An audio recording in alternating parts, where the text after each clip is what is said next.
এগুলো একবার দেখবো, তাহলে ভুল হবে না।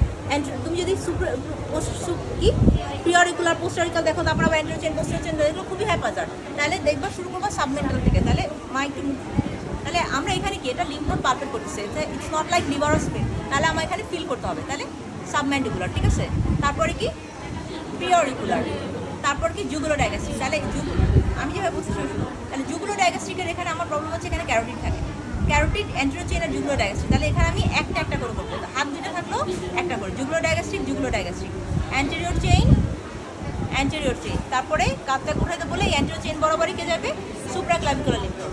তারপর একদম যে আমরা স্টার্নাল হেড দেখাইছিলাম স্টার্নোক্লেডোমাস্টোরের, যার জাস্ট পিছে হচ্ছে গিয়ে scalene group of lymph node. তাহলে আমি কি দেখলাম বলো, অর্ডারটা কি হলো? সাবমেন্টাল, সাবম্যান্ডিকুলার, প্রিঅরিকুলার, জুগুলো ডায়াগাস্ট্রিক। এটাকে বলবা যখন বলার সময় দুইবার করে বলবা, তাহলে তোমার করার সময় থাকবে। তাহলে বলবা কি, আমি বলতেছি আমার সাথে রিপিট করবা না। সাবমেন্টাল, সাবম্যান্ডিকুলার, প্রিঅরিকুলার, জুগুলো ডায়াগাস্ট্রিক, অ্যান্টেরিয়র চেইন, এভাবে বলবা। তাহলে তোমার মনে থাকবে যে এটা আমি আলাদা করতে হবে। ওকে, তাহলে জুগুলো ডায়াগাস্ট্রিক, অ্যান্টেরিয়র চেইন, তারপর হচ্ছে একসাথে সুপ্রাক্লাভিকুলার শোল্ডার শ্রাগিং করে, তারপর হচ্ছে একদম স্টার্নোক্লেডোমাস্টোরের স্টার্নাল হেডের জাস্ট হচ্ছে গিয়ে বিহাইন্ড হচ্ছে স্ক্যালেনি। তাহলে আমি দেখো এই সামনে থেকে সব দেখা শেষ করে ফেলছি। এবার আমি পিছাই। তাহলে পোস্টার জুগুলো ডায়াগাস্ট্রিক হচ্ছে জাস্ট অ্যাঙ্গেলের নিচে, অ্যাঙ্গেল উপরে ম্যান্ডিবুলার জাস্ট নিচে, যেটা সেটা জুগুলো ডায়াগাস্ট্রিক।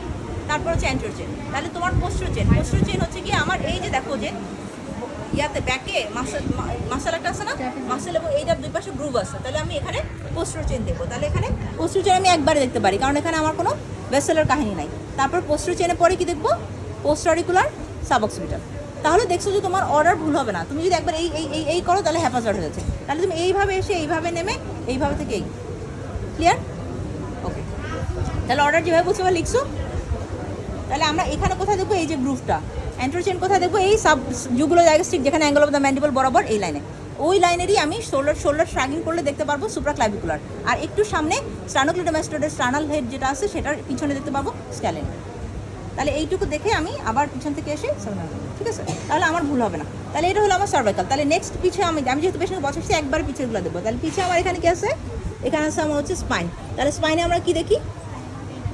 তাহলে একটা কোনো টেন্ডারনেস আছে কিনা, আর কি কোনো অ্যাঙ্গুলেশন আছে কিনা। অ্যাঙ্গুলেশন কেন?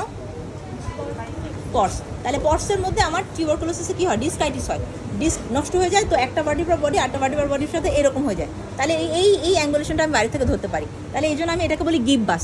তাহলে আমি একটা হচ্ছে কোনো আরেকটা আর কি হতে পারে? স্পাইনে কোনো ম্যালিগনেন্সি হতে পারে, ভার্টিব্রাল বডিতে কোনো মেটাস্টাসিস হতে পারে, তাহলে টেন্ডারনেস থাকতে পারে, তাহলে ফ্র্যাকচার হতে পারে। তাহলে এইগুলো আমি সব এখানে দেখবো। দেখার পরে আমার এই যে এইখানে দুই পাশে দুইটা ডিম্পল থাকে না, ডিম্পলের ওখানে থাকবে কি স্যাক্রাল ইডিমা। তাহলে ওইখানে দুই পাশে আমি দেবো, যদি এটা আমার এক্সপোজ থাকার কথা যাও। তাহলে এটা হচ্ছে আমার ব্যাক থেকে শেষ। এরপরে আমি পেশেন্টে আমার দিকে ঘুরাবো।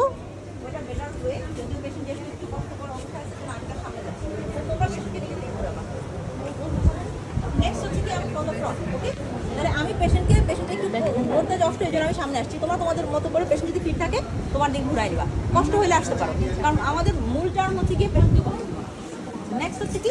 নেক্সট হচ্ছে ফ্রম দ্য ফ্রন্ট। তাহলে ফ্রম দ্য ফ্রন্টটা আমি কী করবো? ফ্রম দ্য ফ্রন্ট হচ্ছে আমার থাইরয়েড সোয়েলিং। তাহলে এখানে আমি থাইরয়েড গ্ল্যান্ডে বলবো যে মাস ঢোক গেলেন। তাহলে এই পেশেন্ট দেখো থাইরয়েড সোয়েলিং আছে। তোমরা যারা সামনে আসছো তারা দেখতে পারো যে এই জায়গাটা দেখো ফুল লাগতেছে, তাই না? ঢোক গেলেন এবং এটার মুভমেন্টও বোঝা যাচ্ছে, দেখছো? তাহলে এই পেশেন্টের যখনই আমার মনে হবে নেকের দিকে তাকায় যে কোনো সোয়েলিং মনে হচ্ছে বা কিছু, আমি প্রথমে ঢোক গিয়ে দেবো। তাহলে ঢোক গেলে একটা সোয়েলিংয়ের মুভমেন্ট আমি বুঝতে পারছি। তাহলে এটা মানে thyroglossus cyst হতে পারে। তার মানে this is a neck swelling that can be thyroglossus cyst or thyroid gland itself। তাহলে আমি এরপরে নেক্সট পেশেন্টকে বলবো কি টাং বের করেন, বাবা জিব্বাটা বের করেন। তাহলে বড় করে বের করেন। তাহলে জিব্বা বের করার সাথে এটার কোনো মুভমেন্ট হয়নি। জিব্বা বের করলে যদি এটা উপরে উঠে যাইতো তাহলে এটা কি হতো? thyroglossus। আর জিব্বা বের করার সাথে জন্য মুভমেন্ট হয়নি, তার মানে দিস ইজ থাইরয়েড গ্ল্যান্ড। তাহলে এই পেশেন্টে একটা থাইরয়েড এনলার্জমেন্ট আছে। তাহলে দেখছো? নেক্সট আসা হচ্ছে এক্সিলারি লিম্ফ নোড। তাহলে সামনে থেকে এরপর আমার আসা হচ্ছে এক্সিলারি লিম্ফ নোড। তাহলে এক্সিলারি লিম্ফ নোড আমি কীভাবে দেখবো? এবার আমার হাত দেবো। তাহলে তোমরা যেটা করো পরীক্ষা হলে এইরকম করে রাখো। তাহলে আমার মূল কাজ হচ্ছে কি? আমি এক্সিলারি গ্রুপ অফ মাসেলকে রিল্যাক্সড অবস্থায় রাখবো, কারণ মাসেল টট হয়ে থাকলে আন্ডারলাইং মাস আমি বুঝবো না। তাহলে আমি রিল্যাক্সড অবস্থা রাখতে হলে আমার হাতের কাছাকাছি রাখবো এবং বলবো যে আমার হাতে খুব ভর দেন। তাহলে এখন মাসেল পুরোপুরি রিল্যাক্সড হয়ে যাচ্ছে। তারপর আমি কয়টা গ্রুপ দেখবো? 5টা বা 6টা, তাহলে আগে 6টা বলতো, এখন 5টা বলে, আবার অনেক বইতে 6টা, অনেক বইতে 5টা আছে। তাহলে তোমরা 5টা দেখলেও কোনো সমস্যা নাই।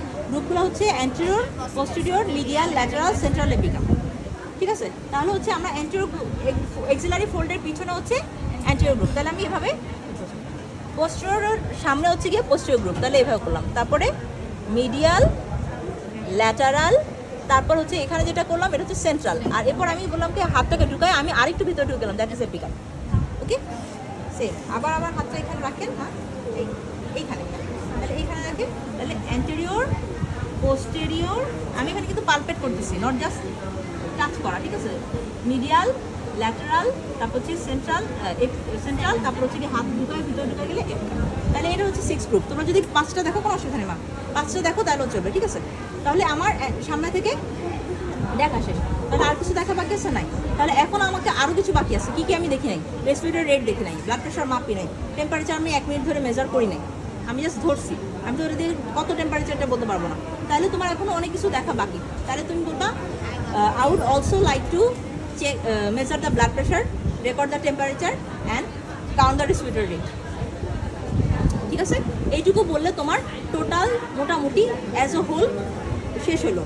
শেষ হলোর মধ্যে আমি এখনো অনেক কিছু বাকি আছে। যেমন ধর আমি এপিট্রক্লিয়ার লিম্ফ নোড দেখি নাই, যখন আমি পপলিটিয়ার লিম্ফ নোড দেখি নাই, ইঙ্গুলার লিম্ফ নোড দেখি নাই, পেরিফেরাল পালসার আদার কিছু দেখি নাই। তাহলে এইগুলো আমার যখন স্পেসিফিক্যালি বলবো তখন যাবো, আর নাহলে মোটামুটি এতটুকু স্ক্রিন করলে চলবে। কারণ এই নর্মালি জেনারেলাইজেশন শুরু করতে বলে শেষ পর্যন্ত যাওয়ার টাইম তোমার পাও না, তার আগেই শেষ হয়ে যায়। তাহলে অর্ডারটা কী হবে এটা এখন বুঝছো? তাহলে এর বাইরে তোমার, তাহলে আমি দেখো পিছন থেকে এটা দেখলাম, তারপর সামনে থেকে এটা দেখলাম, তাহলে আমার মোটামুটি সব হয়ে গেছে। এরপর আমি বলবো যে I would also like two